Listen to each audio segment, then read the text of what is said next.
The happiness of your life depends upon the quality of your thoughts, therefore, guard accordingly, and take care that you entertain no notions unsuitable to virtue and reasonable nature. Reject your sense of injury and the injury itself disappears. Never let the future disturb you. You will meet it, if you have to, with the same weapons of reason which today arm you against the present. When you rise in the morning, think of what a precious privilege it is to be alive, to breathe, to think, to enjoy, to love. It is not death that a man should fear, but he should fear never beginning to live. Accept the things to which fate binds you, and love the people with whom fate brings you together, but do so with all your heart. Very little is needed to make a happy life, it is all within yourself, in your way of thinking. The object of life is not to be on the side of the majority, but to escape finding oneself in the ranks of the insane. The best revenge is to be unlike him who performed the injury. The soul becomes dyed with the color of its thoughts. Our life is what our thoughts make it. Waste no more time arguing about what a good man should be. Be one. You have power over your mind, not outside events. Realize this, and you will find strength.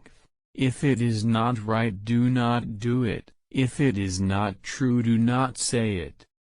Nothing happens to any man that he is not formed by nature to bear. That which is not good for the beehive cannot be good for the bees. Nothing has such power to broaden the mind as the ability to investigate systematically and truly all that comes under thy observation in life. Time is a sort of river of passing events, and strong is its current. No sooner is a thing brought to sight than it is swept by and another takes its place, and this too will be swept away. Look back over the past, with its changing empires that rose and fell, and you can foresee the future, too. Here is the rule to remember in the future, when anything tempts you to be bitter, not, "This is a misfortune," but to bear this worthily is good fortune. Begin. To begin is half the work. Let half still remain. Again begin this, and thou wilt have finished. I have often wondered how it is that every man loves himself more than all the rest of men, but yet sets less value on his own opinions of himself than on the opinions of others. Observe constantly that all things take place by change, and accustom thyself to consider that the nature of the universe loves nothing so much as to change the things which are, and to make new things like them.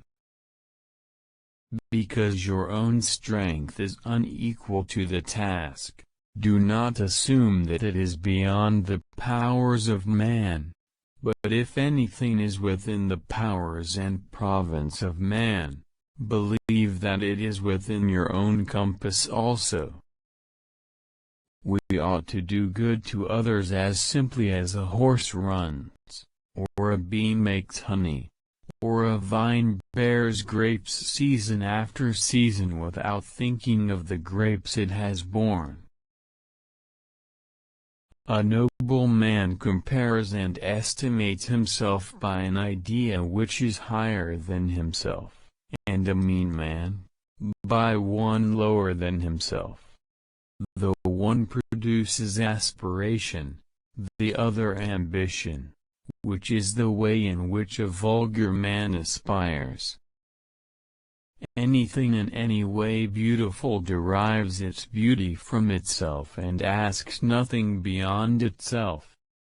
Praise is no part of it, for nothing is made worse or better by praise. such as are your habitual thoughts, such also will be the character of your mind, for the soul is dyed by the thoughts.